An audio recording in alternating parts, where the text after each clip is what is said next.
Esposto presentato ad Agrigento ed è aspra polemica sulla decisione. 4 aree dell'ASP di Agrigento premiate. Autopsia per il bambino. La città non è razzista, l'imbarcazione bruciata era stata abbandonata dal comune. Altro appuntamento con Realmonte in musica. Benvenuti su TVA Notizie. Le polemiche sull'ordinanza di Nello Musumeci, un esposto presentato ad Agrigento, il servizio di apertura di Lello Cassesa. C'era da aspettarselo che dopo l'ordinanza Musumeci per sgomberare gli hotspot dell'isola montasse la polemica politica, ed infatti non sono scadute le 24 ore che il capogruppo di Italia Viva Davide Faraone ha raggiunto ieri pomeriggio Agrigento per depositare una denuncia per procurato allarme contro il presidente della regione e i rappresentanti della Lega. Ho presentato un esposto alla Procura di Agrigento per difendere la Sicilia dagli sciacalli, dice Davide Faraone, perché l'ordinanza del Presidente della Regione siciliana e le parole del segretario della Lega nuocciono gravemente all'economia della Sicilia e alle tasche dei siciliani. Presentare al mondo la Sicilia come un lazzaretto, come il campo profughi dell'Europa, affermare che i migranti passeggiano fra i turisti che poi portano il Covid nelle loro regioni e scrivere un'ordinanza farlocca e disumana. Non solo va contro i principi di accoglienza e di solidarietà, ma mette in ginocchio un pezzo importante in un momento di crisi profonda dell'economia siciliana. Alla propaganda distruttiva di questa classe dirigente e responsabile, in un momento in cui, grazie ai nostri imprenditori e alberghieri, ai ristoratori e a tutti gli operatori del comparto dell'enogastronomia, stiamo finalmente ripartendo con la giusta marcia dopo il lockdown, conclude Faraone, occorre rispondere con parole chiare e nette per non vanificare gli sforzi dei siciliani. Immediata la risposta a Faraone dei deputati della Lega. Troviamo singolare che il senatore Faraone abbia trovato il tempo di raggiungere Agrigento per presentare il suo esposto quando avrebbe potuto tranquillamente presentarlo a Palermo, la sua città di residenza e il luogo dove è stata adottata l'ordinanza del Presidente della Regione. Il senatore Faraone vuole rivolgersi al procuratore di Agrigento che ha già indagato Matteo Salvini e tiene tantissimo a specificarlo. Intanto sul fronte dei migranti, 62 positivi al Covid-19 ospiti all'hotspot di Pozzallo sono stati trasferiti, così informa il sindaco di Pozzallo, che dichiara il frutto di una collaborazione continua e riservata con il Ministero dell'Interno che testimonia come soltanto la sinergia istituzionale può portare a risultati celeri. La politica dell'accoglienza continua ad essere una delle scelte etiche fondamentali per questa amministrazione. Ringrazio il capo del governo per la sensibilità mostrata, ma ribadisco che il governo deve assicurare la massima priorità alla gestione dei migranti, ascoltando i sindaci e le autorità locali che hanno una visione diretta e completa del problema. A Lampedusa intanto arriva l'esercito per controllare chi scappa dal centro. La nave Aurelia, a causa del forte vento, non può attraccare, lo potrà fare quando il tempo lo permetterà. Qualcuno nei giorni scorsi, dice il sindaco, è uscito dal centro di accoglienza, ma possono stare tutti tranquilli perché coloro i quali hanno mostrato sintomi da Covid sono stati rigorosamente controllati ed isolati dai migranti in uffici in un edificio apposito. Pubblicato il report regionale che riguarda il sistema sanitario. Ok per 4 aree dell'ASP di Agrigento. Arturo Cantella. Buone notizie per la sanità agrigentina, infatti pubblicato il report regionale per la valutazione delle performance del sistema sanitario in Sicilia. I risultati hanno premiato le 4 aree di intervento presso l'ASP di Agrigento. Il focus sulle performance del sistema sanitario siciliano, condotto ciclicamente dal Dipartimento regionale per le attività sanitarie e l'Osservatorio epidemiologico dell'Assessorato regionale alla salute, fa emergere risultati di prestigio per diverse azioni assistenziali condotte dall'azienda sanitaria provinciale di Agrigento, con la pubblicazione dettagliata degli indicatori di valutazione globale, il primo report ufficiale del 2020 contenente risultati definitivi per l'anno 2019 evidenzia che le 4 aree di intervento monitorate dal controllo di gestione aziendale oggetto di valutazione regionale sugli obiettivi raggiunti dalle direzioni generali presentano risultati di assoluta eccellenza, tali da collocare le unità operative di riferimento ai vertici delle graduatorie regionali. In area cardiologica il dettaglio di efficienza e produttività riguarda l'esecuzione entro 48 ore dell'intervento di proporzione di stemi, infarto miocardico sopra il svellamento del tratto ST, colangioplastica coronarica percutanea transluminale e il notevole volume di casi trattati. La tempestività dell'intervento è valutata anche in area ortopedica e i risultati di rilievo nell'Agrigentino hanno uno specifico riguardo al trattamento operatorio della frattura del collo del femore nel paziente anziano, con operazione eseguita entro le 24 ore dall'ingresso in ospedale. La misurazione della degenza operatoria post-intervento inferiore a 3 giorni premia infine l'area ostetrico-ginecologica e quella chirurgica per la rapidità della dimissione rispettivamente dopo il parto con taglio cesareo e la colocistectomia lapoparoscopica. I risultati lusinghieri ottenuti in aree di assistenza sanitaria considerate di particolare rilevanza del Piano Nazionale degli Esiti. Per il commissario straordinario dell'ASP di Agrigento, dottor Mario Zappia, da poco insediatosi, oltre a rendere atto del buon operato condotto, fanno da sprone a ulteriori azioni che la direzione intende porre in essere al fine di migliorare costantemente gli standard qualitativi e quantitativi delle cure nella nostra provincia. Il candidato sindaco di Agrigento Aldo Piazza rinuncia e si colloca accanto al candidato Franco Miccichè. Ancora Arturo Cantella.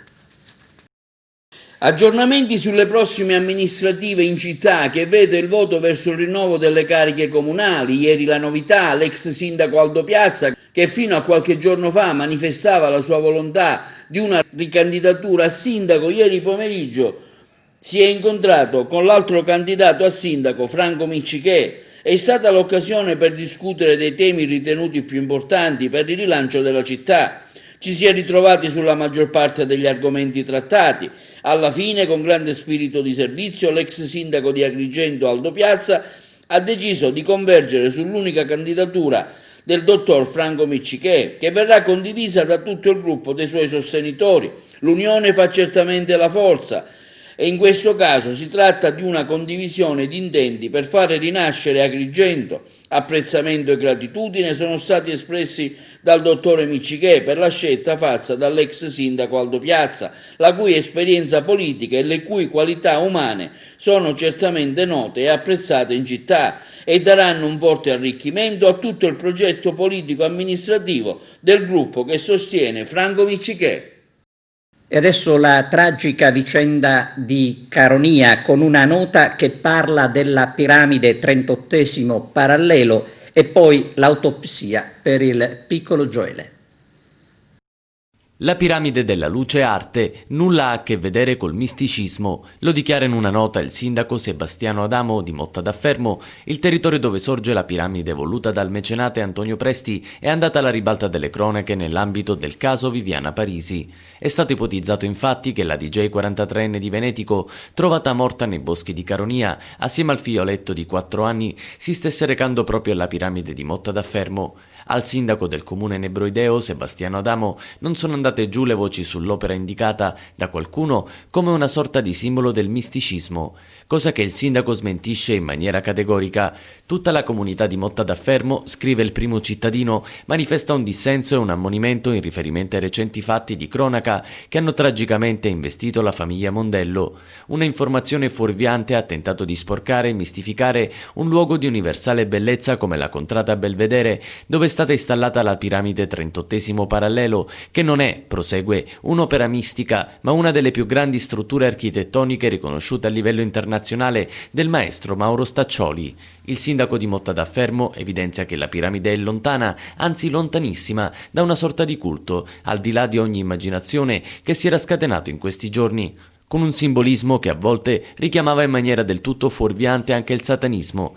Si tratta, come detto, di un'installazione monumentale voluta fortemente dal mecenate Antonio Presti, realizzata tra il 2008 e il 2009 con la collaborazione del comune di Mottadaffermo. È stata inaugurata il 21 marzo 2010 ed è stata integrata per volontà dello stesso mecenate nel circuito di opera d'arte contemporanea denominato Fiumara d'Arte, la stessa che per i suoi contributi di altissimo valore culturale e per le molteplici iniziative di promozione sociale intraprese dal suo ideatore e fondatore è stata insignita dell'apprezzamento ufficiale pubblico del Presidente della Repubblica Carlo Azeglio Ciampi. La piramide 38° parallelo è sorta secondo le intenzioni dell'artista Staccioli e del mecenate Presti come segno artistico di bellezza, di concordia e di pace rispetto alla contrapposizione che dall'altra parte del globo, sullo stesso tracciato convenzionale del 38° parallelo, vede ancora contrapposte le due Coree con i riflessi geopolitici che anche odiernamente mettono a repentaglio le sorti dell'umanità. La scultura pertanto vuole essere monito e invito a elevare lo sguardo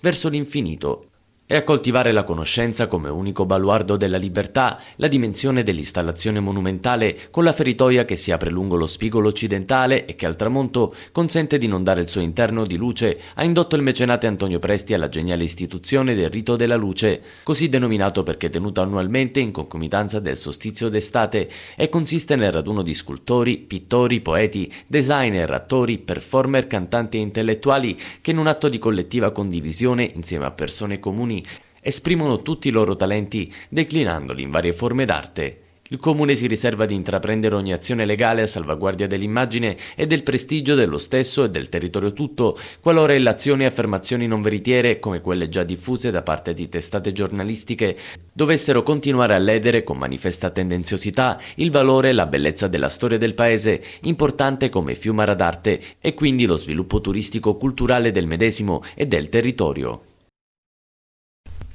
Si è svolta questa mattina al Policlinico di Messina l'autopsia sui resti di Gioele, il bimbo di 4 anni trovato morto nelle campagne di Caronia, a poche centinaia di metri, da dove il 9 agosto scorso era stato trovato il cadavere della madre Viviana Parisi. Nel corpo, si apprende dall'ADN Cronos, c'erano delle pietruzze che potrebbero essere utili ai periti per stabilire il luogo della morte del bambino, ma anche la data del decesso. Dall'esame si cercherà di capire se ci sono segni di lesività macroscopica sui resti e di determinare l'epoca della morte. Si lavora a tutto campo per chiarire i tanti misteri che hanno avvolto questa vicenda a partire dal giorno dell'allontanamento da casa della donna col figlioletto. Un viaggio da Venetico sull'autostrada 20 Messina-Palermo. Non si sa verso quale meta. Poi all'altezza di Caronia l'incidente in galleria tra l'utilitaria di Viviana e un furgone. Da lì si sono perse le tracce dei due, che si sono allontanati nelle campagne circostanti. Solo dopo lunghe ricerche il rinvenimento dei due corpi completamente sfigurati. Nuovi accertamenti sono in programma anche presso il laboratorio genetico forense della Polizia Scientifica di Palermo per esaminare alcune tracce biologiche, 6 in tutto, trovate sull'Opel Corsa di Viviana Parisi. Gli esperti dovranno accertare di che tipo di tracce biologiche si tratti e soprattutto se sono recenti. Sulla vicenda non si placano le polemiche per le modalità delle ricerche che, pur vedendo in campo tantissimi operatori specializzati, hanno portato all'individuazione dei corpi solo dopo diversi giorni. Per ritrovare Gioele, ha scritto l'avvocato Claudio Mondello, cugino e legale di Daniele Mondello, padre del piccolo, la mia famiglia ha dovuto fare l'affidamento sulle proprie forze. Ancora una volta ha dovuto metterci una pezza. Sulla tesi dell'omicidio-suicidio, il penalista ricorda che la presunzione di innocenza del nostro ordinamento deve valere per tutti. Se ci sono elementi va bene, sottolinea, altrimenti no. E non so se ci saranno mai questi elementi, io ne dubito. Daniele Mondello ha chiarito in alcuni punti il suo pensiero. Mia moglie non ha mai toccato mio figlio, neppure con un dito. Credo siano stati aggrediti da animali. Quanto prescritto a Viviana era finalizzato a lenire il suo stato d'ansia. A causa del Covid e dei mesi di clausura forzata in casa, temeva per la sua famiglia. La stessa paura che abbiamo avuto tutti. Finché vivrò, Viviana e Gioele mi daranno la forza di andare avanti, continua Daniele Mondello. Lotterò fino alla mia morte per sapere la verità. Il mio dolore, conclude, non ha confini, ma non sono disposto a tollerare altro fango su Viviana, me o la mia famiglia. Favara non è razzista. Per l'incendio del Pescador sarà la magistratura a fare chiarezza. Lo dice l'associazione Consumer Agrigento, la quale critica l'amministrazione comunale di Favara che di fatto ha abbandonato l'imbarcazione al suo destino. Arturo Cantella. Sul recente incendio avvenuto a Favara, che ha visto protagonista la barca Pescador sita presso il Belvedere, avvenuta la settimana scorsa, interviene oggi l'associazione Consumer per via del suo rappresentante legale, avvocato Giuseppe Di Miceli, che afferma come stiamo intervenendo solo ora in quanto riteniamo che l'incendio che ha distrutto il monumento dell'immigrazione, l'imbarcazione Pescador, non diventi il simbolo di una Favara razzista che non è. L'imbarcazione Pescador è stata affidata alla Procura della Repubblica su espressa richiesta ai frati francescani di Favara, che sono diventati così titolari del bene, con verbale di passaggio di consegna dall'Agenzia delle Dogane di Porto Empedocle al convento dei frati di Favara. Successivamente il comune di Favara, con atto deliberativo di giunta, ha elevato il Pescador a monumento pubblico, prendendosi l'impegno, senza mai mantenerlo fino al suo completo abbandono, della custodia, della tutela, della manutenzione dello stesso, affinché venisse evitato che il degrado dell'imbarcazione diventasse per i materiali contenuti un pericolo alla salute pubblica. Oggi, afferma Di Miceli, il monumento è stato dato alle fiamme. Da chi e perché, si ci chiede. A questa domanda darà di sicuro una risposta la Procura della Repubblica di Agrigento, che ha aperto un'indagine sull'accaduto. Quello che oggi invece vogliamo affermare, afferma Di Miceli, con forza dopo 3 anni di presenza come associazione dei consumatori che conta solo in ambito locale quasi 500 iscritti, che Favara non è razzista. Anzi, il cittadino favarese si è sempre distinto per la sua accoglienza, integrazione, cordialità nei confronti del forestiero, qualunque sia la sua provenienza e il suo ruolo nella società. Quello che emerge dall'incendio del Pescador è la coscienza di una città che urla no al razzismo e alla quale chiediamo di alzare la voce non solo quando si verifica l'irreparabile, ma anche prima che lo stesso si verifichi, proprio per evitare successivamente di piangere sul latte ormai versato. Sottolineano infine che a questo ultimo rimprovero non si sottrae nemmeno l'associazione scrivente. La Polizia di Stato di Agrigento e la solidarietà, gli angeli in divisa, ieri in televisione per un giusto risalto al loro grande gesto. Solidarietà e tanto amore. Da una parte un pensionato agrigentino, dall'altra gli agenti delle volanti della Questura di Agrigento con il loro dirigente Francesco Sammartino. Una storia bella, fatta di sensibilità, ma una storia di una tristezza immensa perché fa riflettere sulla città nascosta, la città dell'accoglienza, che non riesce però a soddisfare il bisogno della gente che vi abita, che vive in silenzio la propria indigenza. Il protagonista della vicenda, per fortuna, è uscito allo scoperto, evitando così una brutta fine, salvato in tempo dagli angeli in divisa di poliziotti che hanno raccolto la richiesta di aiuto dell'uomo a digiuno da 5 giorni. Mi chiedevo continuamente aiutatemi perché è da tanti giorni che non mangio, vivo da solo e nessuno mi dà una mano. E continuamente piangeva e ho capito lì che praticamente non era vero uno scherzo, ma era una persona bisognosa. Chiedeva l'aiuto della polizia perché l'idea di passare un'altra nottata senza cibo lo terrorizzava. L'ho subito tranquillizzato dicendo che in qualche modo la polizia avrebbe fatto qualcosa per lui. I fatti risalgono alla vigilia di Ferragosto e ieri la storia del pensionato agrigentino è finita alla vita in diretta su Rai 1 con i protagonisti, ovvero i poliziotti e il signor Giuseppe, al quale serve adesso una casa popolare per continuare a vivere dignitosamente, perché è l'affitto impossibile con la misera pensione che lo ha costretto a rinunciare al cibo. Serve una casa e l'amore della città. Lo stesso amore che ha animato la Polizia di Stato, alla quale va anche il nostro grazie per il tempestivo intervento. Un grazie naturalmente agli agrigentini che hanno offerto il proprio aiuto. La parola adesso alla politica locale, quella che sulla vicenda sembra piuttosto sorda. A passeggio senza aspettare l'esito del tampone e a fare la spesa sotto casa anziché restare in isolamento. Succede ancora nell'Agrigentino. A Cattolica Eraclea è stata sanzionata un'intera famiglia di albanesi trovata per strada a comprare frutta invece di stare in isolamento. Ad intervenire e a sanzionare sono stati i vigili urbani. Costa Bianca 2020, Realmonte in musica, un altro importante appuntamento seguito per noi da Margherita Trupiano. E questa sera la seconda parte dell'evento.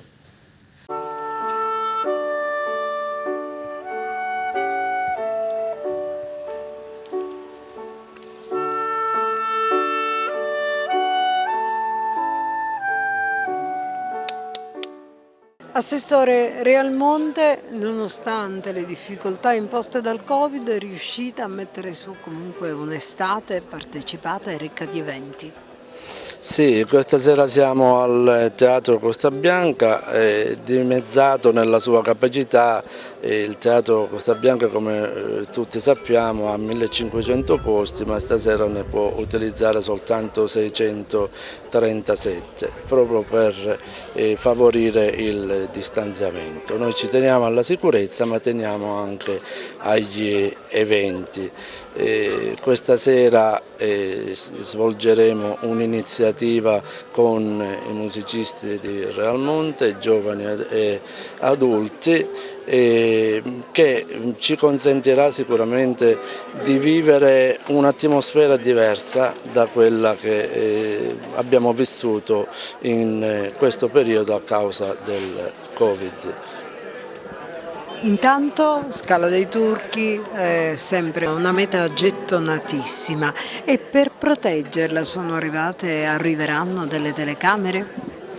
Per proteggerla ci penserà la Regione Sicilia, considerato che è la regione che ha voluto l'interdizione. Naturalmente non serviranno soltanto le telecamere, ma servirà un consolidamento dell'intero costone, per cui ci sarà da aspettare. È un periodo difficile questo per l'economia regionale, considerato il fatto che molte risorse vengono destinate al problema Covid.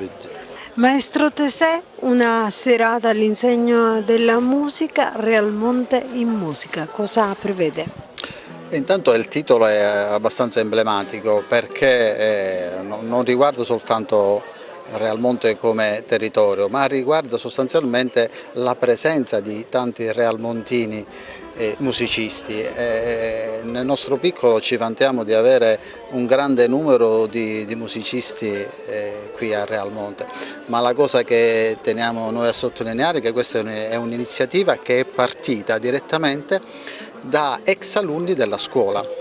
Un nutrito numero di musicisti che questa sera suonerà a un certo livello sono tutti ex alunni della nostra scuola di Realmonte, che hanno mosso i primi passi proprio tra i banchi di questa scuola con il professore Salemi, con me, e hanno trovato una loro dimensione, hanno trovato un motivo di vita nella musica.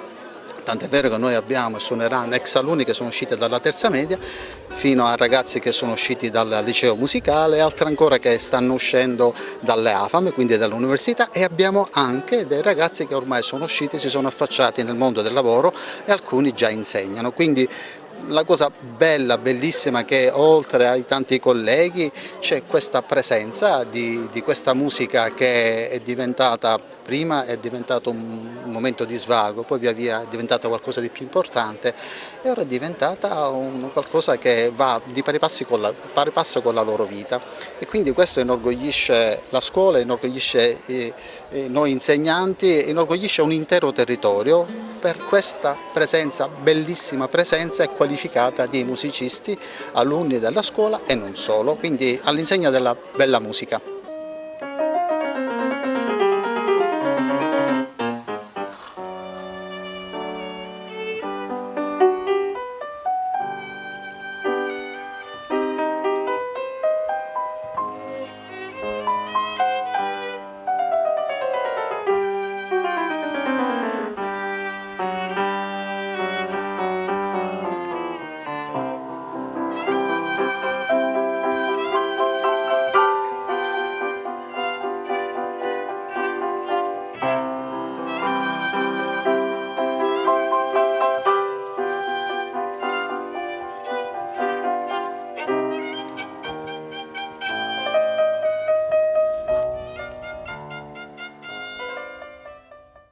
Nuovo anno scolastico, la regione siciliana lavora per garantire la sicurezza. Vediamo.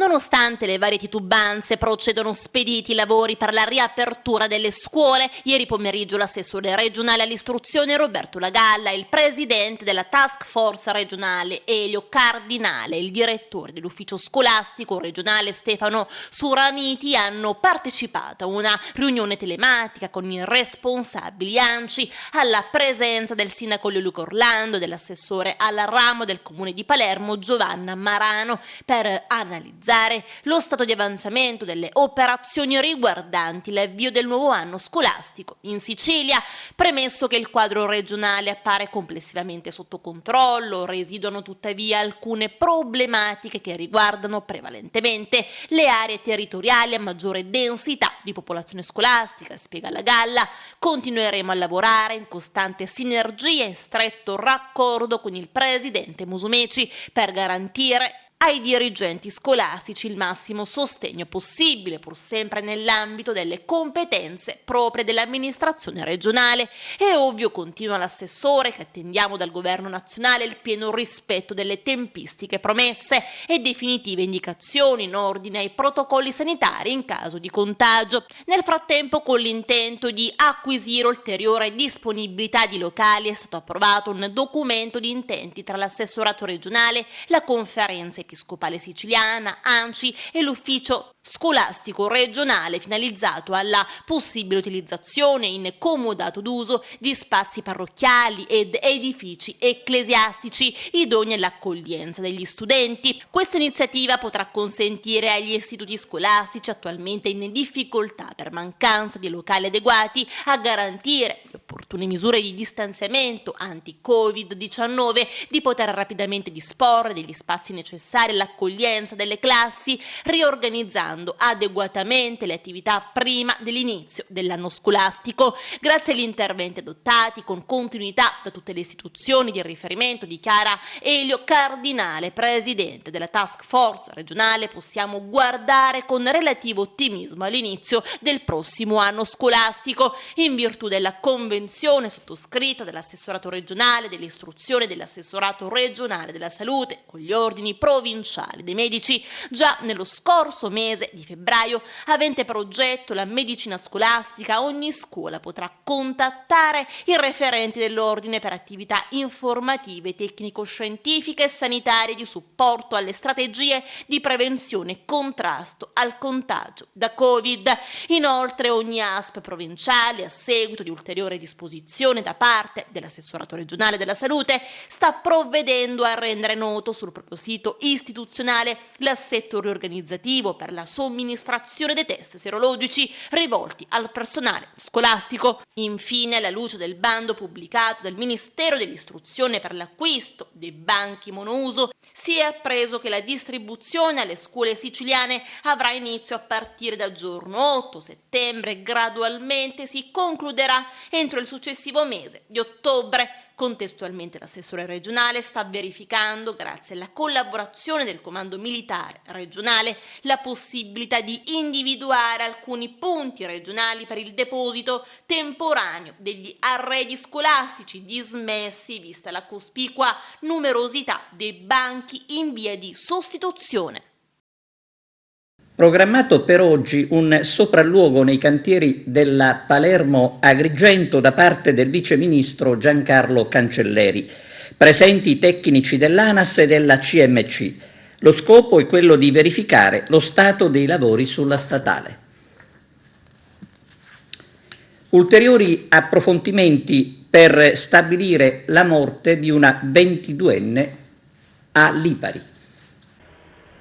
La direzione generale dell'ASP di Messina, relativamente al decesso della 22enne Lorenza Famolaro, avvenuto all'ospedale di Lipari nella notte tra il 23 e il 24 agosto scorso, ha disposto ulteriori approfondimenti della triste vicenda.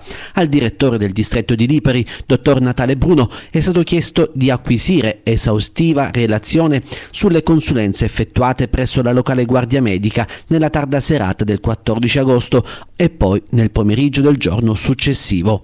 Alla commissione interna è stato altresì chiesto di approfondire gli aspetti tecnico-sanitari relativi alle consulenze prestate alla giovane Lorenza da parte di un radiologo in data 15 agosto e 18 agosto e alla visita effettuata a Lipari dal cardiologo in convenzione con l'ospedale Papardo di Messina in data 22 agosto. Tutto il personale e tutti gli atti in possesso dell'ASP di Messina, scrive il direttore generale Paolo Lapaglia, sono a disposizione della Procura della Repubblica presso il Tribunale di Barcellona Pozzo di Gotto, per quanto l'autorità giudiziaria riterrà opportuno. Già nelle scorse ore, a seguito delle valutazioni tecniche espresse dalla Commissione, è stato deciso di attivare un primo intervento disciplinare nei confronti dell'infermiere del pronto soccorso che alle ore 23 del 14 agosto ha indirizzato Lorenza presso la guardia medica senza attenersi alle procedure sanitarie previste.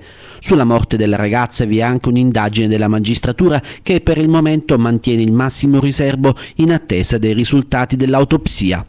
I funerali della sfortunata 22enne di Lipari si terranno giovedì 27 agosto presso la parrocchia Santa Croce in località Piano Conte di Lipari, con inizio alle ore 9:30. Già oggi pomeriggio presso la stessa chiesetta sarà allestita la camera ardente. E adesso la pausa per la pubblicità. A tra poco. Ci mancavano ad Agrigento le polemiche sulla rotonda Giunone. Se la rotonda è di competenza dell'ANAS, dice Giuseppe Di Rosa del Movimento Mani Libere, e se è gestione dell'ANAS, come mai a pulirla sono stati gli operai del comune dopo la segnalazione di abbandono? Un botta e risposta destinato purtroppo a durare. Il Comune di Agrigento ricorda che in occasione della tornata elettorale di ottobre le carte d'identità scadute vengono prorogate al 31 dicembre 2020, mentre rimane limitata alla data di scadenza la validità per l'espatrio, è quanto prevede la circolare numero 8 del Ministero. Nuovo presidente dell'Eo Club Agrigento Host, Lello Casesa. Sarà Giuseppe Castelli, 30 anni di Agrigento, laureato in strategie, management e controllo, il nuovo presidente dell'Eo Club di Agrigento Host per l'anno sociale 2020-2021. Castelli prenderà il posto di Daniele Calandrino, che ha ringraziato tutti per il lavoro svolto nonostante l'anno terribile del Covid-19. Il neopresidente Giuseppe Castelli sarà affiancato da Salvatore Malluzzo, vicepresidente, Gianni Paralisi, segretario, Eliseo Maria Giorgio, tesoriere, Salvatore Fanara, cerimoniere, Claudio Labella, revisore dei conti, Marta Castelli, consigliere, Giulia Labella, consigliere, Alfonso Grassia, censore. Il nuovo presidente ha tracciato le linee guida della sua presidenza: impegno costante verso i più deboli e gli emarginati, acquisto di materiale da donare ai centri di primi soccorso, centralizzazione nel mondo della cultura e su tutto ciò che di innovativo sta interessando la società di oggi, ad iniziare dal settore delle energie rinnovabili attraverso convegni, valorizzazione inclusione e l'importanza dei giovani e delle donne nella società, promozione di gemellaggi con gli altri Leo Club italiani al fine di migliorare e dare un contributo alla collettività. Ha salutato altresì l'ingresso dei nuovi soci Roberta Bruccoleri, Roberta Danile, Arianna Bellanca, Sara Malluzzo e Pietro Restivo. Chiudiamo questa edizione del nostro telegiornale con l'evento teatrale nell'ambito del Segesta Festival. Grazie per la vostra attenzione e arrivederci. E tu maestosa genitrice terra, e tu cosmico occhio. In questo momento devo dire che né nella politica né nella società ne vedo alcuno, però detto questo dovremmo essere un po' tutti noi che diventiamo un po' Prometei. Avrà bisogno un giorno di me, avrà bisogno! Cominciare a ripartire dalle basi, dal mito di Prometeo, dalla cultura, dalla bellezza, da questi luoghi meravigliosi. Il sovrano celeste avrà bisogno di me! La gente mi sembra che stia in questo momento di crisi, di valore, abbia scelto le cose che hanno un senso, che riguardano la bellezza, che non riguardano la televisione, perché la gente forse si è un po' stufata dopo 3 mesi di lockdown di vedere solo la televisione e dice andiamo a vedere qualcos'altro. E poi andando a vedere qualcos'altro scoprono che le nostre radici della cultura, della nostra intelligenza, del nostro essere, se vogliamo anche di cultura mista, occidentale, orientale, insomma, stanno tutte in questi grandi testi dell'antichità. Validi e ciechi e non desta più echi. La stupidità che c'è in giro, che poi è quello che gli dà fastidio anche a loro, perché lì ce l'ha con la stupidità di Zeus, capito? Che uno come, ma tu sei Dio, c'hai il potere, te la pigli con una povera ragazza perché sei innamorato e poi tua moglie si vendica su di lei, insomma robetta, ecco, di questa robetta qui secondo me adesso Prometeo avrebbe proprio disgusto, di tutte queste cose che poi si vedono in televisione, le piccolezze di tutto, cioè è tutto piccolo ormai, tutto inutile. Sì, è tutto banalità. Temerario, io voglio salvare voi viventi, che non finiste polvere sfatta sotterra da Ade. Se c'è qualcuno che ha un pensiero alto lo tagliano, come si tagliano le cose in televisione. Io sono una specie di pietra di queste pietre, perché veramente ormai le ho fatte tutte, soprattutto in Sicilia ma anche in Calabria, e ovunque va Segesta è un po' una cosa a parte, perché quando vieni qui vedi questo tempio, vedi questo teatro, cosa che a me accadde per la prima volta nel 1981 da attore. Ma il tuo labbro è sfrenato, irta angoscia mi scava profonda. È spavento per me il tuo domani. Ci sono tanti posti, non forse all'altezza, dove io ho recitato e dove io spero di morire, perché mi hanno un po' salvato, sia nella professione, sia nella vita. Tutta questa roba mi ha fatto bene. Che vivere intero, il mio patimento. Che schianto per te, se vivessi allora la mia agonia. Credo che sia un po' di sempre questo tema, ed è questa la forza anche di questi testi, la difficoltà a volte di sfidare il potere, il coraggio che ci vuole. Non esiste la morte per me, è fatale. Le parole di Eschilo risuonano proprio perché sono attuali anche in questo momento. Quello è il despota del cielo, non è impetuoso troppo con tutti? Prometeo è un dio che sfida un altro dio per liberare gli uomini. A lui, Dio, per la voglia di lei.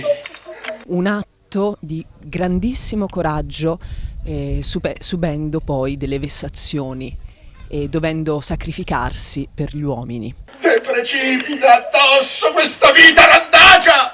Credo che valga sempre la pena fare così del bene per gli altri. Un aspro innamorato ti toccò, fanciullo.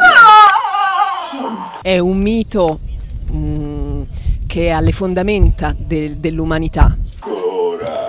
Ancora tu mugoli. Interpreto io nel Prometeo ed è anche questo un personaggio molto interessante e molto purtroppo in modo anche terribile attuale, perché è una donna che subisce le vessazioni di Zeus, subisce le sue molestie e poi subisce i suoi stratagemmi per nascondere le molestie che ha fatto subire a questa donna. Il segugio volante di Zeus, l'aquila striata di sangue.